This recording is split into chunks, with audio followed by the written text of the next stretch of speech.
Walking Tall released in 2004, so 20 years ago. What a weird thing that is to say. Stars Dwayne Johnson, Johnny Knoxville, Neil McDonough, and Ashley Scott, a name that has not come to mind in quite some time. It ran for 1 hour, 26 minutes. After the ad read and after the open rolls, Josiah will be here and we will do the WWE Studio Slam for Walking Tall. Whether it's your first time here or you're a regular here at Mr. Super Oz, I just want to thank you for tuning in to the channel. It exists because I, Oz, from the channel Mr. Super Oz, I wrote a 68-page graphic novel called Everlasting Survivors. Volume 1 is called All Day Long. If you follow the link in the description of this video, you can get yourself hats, shirts, posters, all kinds of fun things. But most importantly, you can get the story itself. And the more people that pick up the story, the greater the chances are that there can be continued adventures with these heroes. If you could, give it a like, subscribe if you haven't already, leave a comment, enjoy.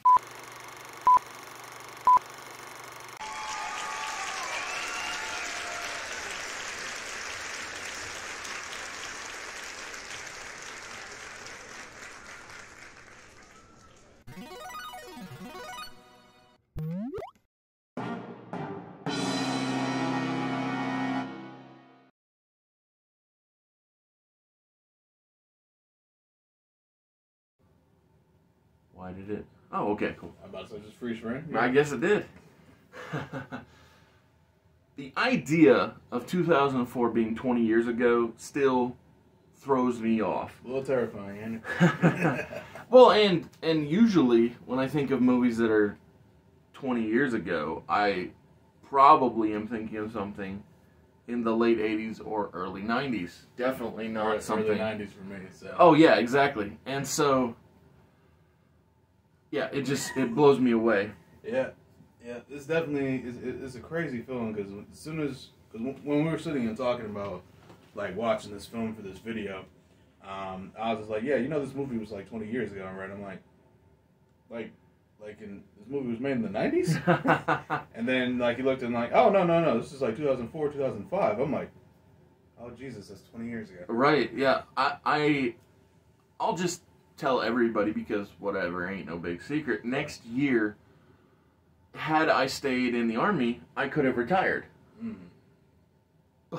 Which is, it's baffling to think because at the time when you're in the thick of it, and I think that's just life in general, things feel so far away. Like I said, 20 years to retirement seems like, oh, that'll be forever. But now that I'm 19 years since the day that I joined, and well, not day, you know, earlier. April 15th of this year would have been 19 years since the day that I joined, and the same with April 15th of next year will be the 20-year mark. So the retirement mark. It seems impossible to ever get there, but then it happens, then you live the life, and it's like, oh, that was a blink of an eye, basically. You know, don't get me wrong, a lot of that comes down to events transpiring, because, you know, when you think of life coming, you don't know what's going to happen. I'm about to say, you don't know until it happens. And then it happens, and it's like, oh man, it's just one thing after another. Or as I am calling an upcoming video, one thing leads to another. Because I really had that thought cross my mind earlier in the year when I had a movie make me think, oh, I should watch this movie, and that movie made me think, oh, I should watch this movie. Yeah, one thing leads to another, and like I said, it's not just for the channel's sake, that's just life, really. Yeah, absolutely. And this realization, and it's happening in the moment, justifies my score for this movie. Because I was really considering lowering the score of Walking Tall, because I felt like life was on fast forward throughout that movie. But now that I realize life really does play out in fast forward, I'm not even mad about it.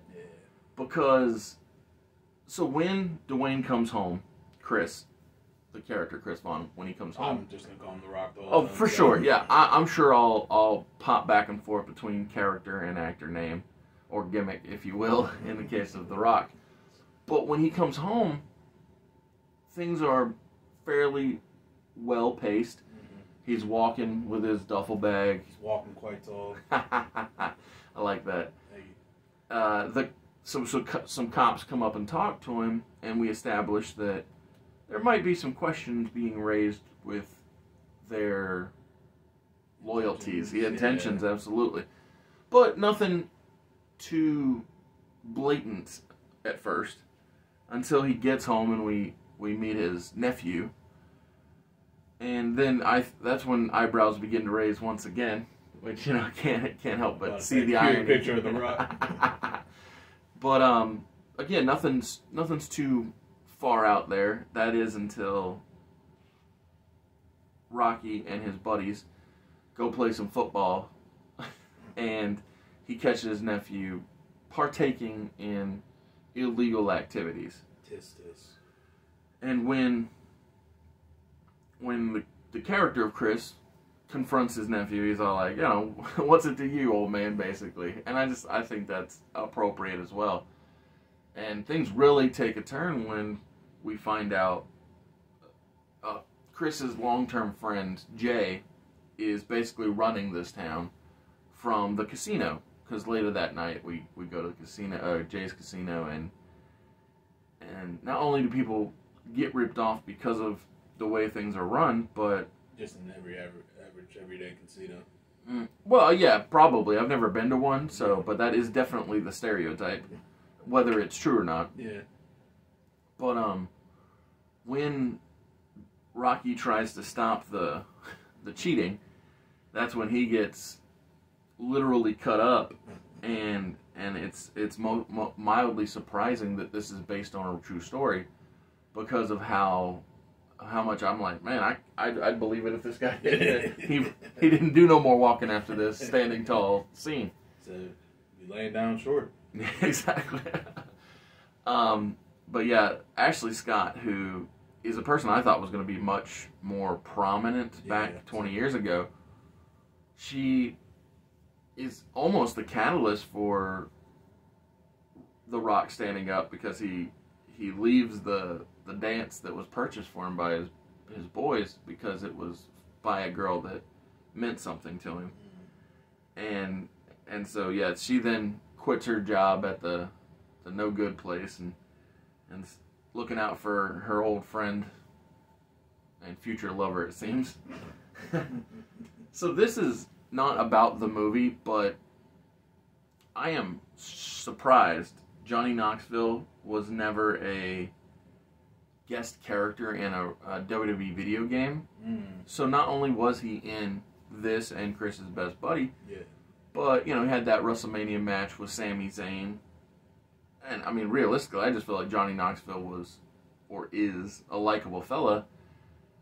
So it feels like to me. I mean, I've never met the guy. Would have made more sense to have him in the game aside from like a Post Malone or something. For sure. Machine Gun Kelly, whatever other ridiculous celebrity cameo. Yeah. Because at least Bad Bunny, who's been in multiple games now at this point, has had matches, yeah. And I think that's the justification I would have seen for having Johnny Knoxville in the game, is he's participated in 2 matches now. I'm about to say, they could easily put a Jackass match in one of these games. Well, I mean, and how easy it would be, because it's basically gimmick matches plus a little extra. I'm about to say, yeah. And they're you can get a little arcade feel. Yeah, 2K24, because I feel like of Fight Forever, has really upped the weapons game. And, very true. Even though the game's kind of busted, at least you can say that they haven't been lazy when it comes to weapons. I can agree with that. But yeah, so Johnny Knoxville, like I said, his friendship to Rocky has really, or not has, but was really the through line of the movie to me that kept it all good quality. And the villain, who we've seen before in one of the Marine movies, I can't remember which one. It has to be 4, right? I want to say three? it was 4. 3? No, it was 3. I was thinking it was 3. Yeah. It's Marine 3. So he was the only saving grace. Without going back to double check. Yeah. It was 3 because 4 is when things really started picking back up. Yeah, this is when it started going on the upswing. But yeah, 3 was a really down period. I mean, the villain was top quality, but the hero stuff, the family dynamic, and Hangman being the best pal was not what I'd call, good choices. Yeah, I mean, it wasn't real Hangman, but the guy looked like Hangman. Could have been better.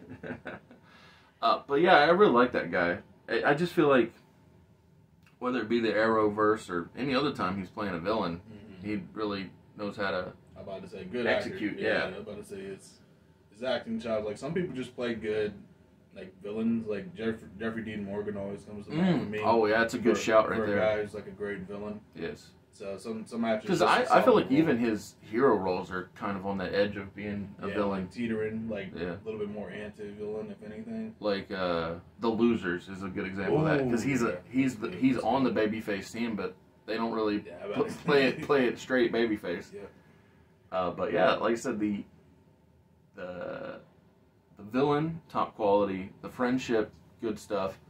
And honestly, I'll just give it away. I give it a 4 out of 5. I think it's good, and it's just like I said, things are on fast forward. But when you think about life and legitimate, reality, whew, it does go by too fast. Yeah. And I'll also say this in the positive note about the movie is it doesn't overstay its welcome. It's less than an hour and a half. Yes, which is really nice. Yeah, and so yeah, I think it's good. Yeah, quick enough. I mean, I liked it. The movie never blew me away or anything. Exactly. And that's the beauty of, great, spectacular, perfection, all these above 4-star things for me. Because, like, I feel like good is almost what I expect things to be. Yeah. Like, and if it's less than good, that's what fine is for. For sure. So I didn't remember, but apparently I watched this movie like sometime in the 10s, maybe. Probably, yeah. At some point. So maybe 2014, 2015, somewhere around there. So yeah, the 10-year anniversary. Yeah, exactly. Completely forgot, and then watched it. Now I'm like, oh, I have seen this. All right, cool.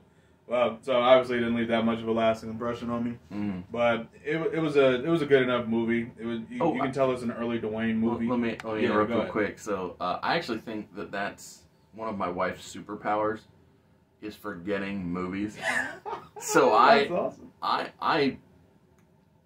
I'm not only do I remember movies, but I'm able to predict them before I even watch them. I'm like, oh, this beat leads to that, and here we go.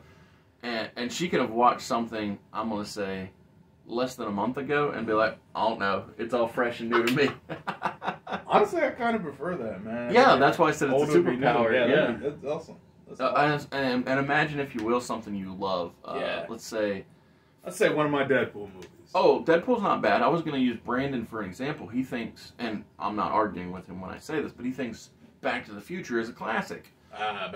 Now, let's say that you can pop that on and not remember what you watched. It's like it's brand new all over again. Oh, what a wonderful world that would be. That would make a great experience. Great experience. Yeah, that's why I call it a superpower. That's awesome. I lost my whole train of thought. Oh, sorry about that. No, you're good. You're good. I just thought that was too fun to not bring up. Yeah, I'm about to say, it's pretty funny. My score. I gave it a 3. Sure, that was where I was. Yeah. I was back and forth, but it was the reality of life moving quick. I was like, I'll just be nice. But yeah, it's a perfectly serviceable movie. I didn't hate it, so it wasn't like early Marine. Yeah. So I think it was a well crafted movie. I think because it was based on a real story, sometimes that gives a movie a lot more structure. For sure. Because there's Check this out. Half you actually have to take. Check this out. So Chris Vaughn's story has been told in black and white. Mm-hmm. So early days. Yeah. Then I think he got a more modernized color film. Now Dwayne did it. Then Kevin Sorbo did it. I'm gonna say 10 or so years later. And there's speculation. I don't know if it's true, but there's another one. There's speculation that Chris Vaughn will be played by Charlotte Flair at some point. What? Because the idea of Chris can be you know, Anybody. well, Chris can be, well, I like that, anybody, yes, but like it's a gender neutral name, right? Oh yeah, Christopher or Christina, right? Christina, yeah. Type idea. That, yeah. And maybe it won't happen, but I know that I had seen rumblings of I didn't even know Charlotte it was on Flair. the rumor mill. Okay. Yeah, it's definitely a rumor out there. And realistically, because the story is so universal, Mm-hmm. I think that it could work. I don't know if they should do it to be real, but I mean, When's that ever stopped WWE? well, and movie studios Movie for that studios, for that yeah. for that Yeah, matter. it's like Hollywood, man. They kind of just do stuff. If they think it'll make money, they'll do it. Absolutely. And so, yeah, thank you for playing the game. I feel like we haven't done a WWE Studio Slam in quite some time because It's been a minute, yeah.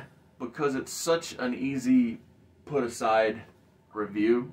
Yeah, especially with most of them being either bang average or terrible. Exactly. Well, what I meant was, anytime I want to slide something in, change it up, do an unexpected movie, it's the easy thing to put aside. And another reason why I think it's easy to put it aside is because there's a finite number of them. Yeah. And so by putting it off, it means that it keeps Gives keeps coming. time, Like it'll keep the game alive for longer. Because if I'm not mistaken, I think there are around 30-ish WWE Studio films in totality. I have a chart. I check them off every time I do them. Nice. So some of them I'll probably never even touch, but we'll see.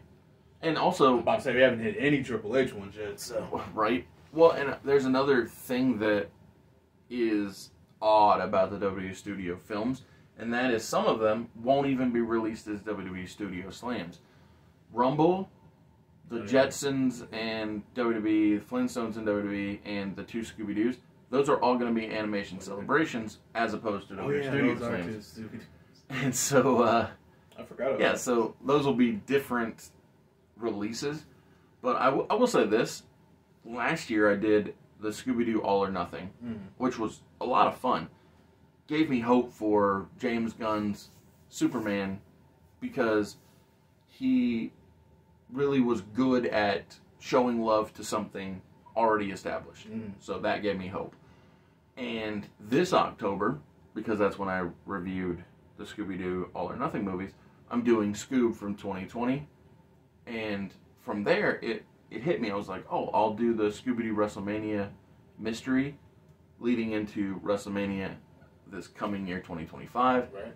And so I'll do the other Scooby-Doo Curse of the Demon something something. Basically, The Undertaker, Long Scooby-Doo. title, yada yada. I'll do that one in October of 25. And so, anyway, just things to look forward to, basically. I'm about to say future of the channel. In the realm of WWE products, but also non-WWE Studio Slam releases. For sure. Sweet. Well, thank you, and I hope everybody enjoyed. Take care, guys.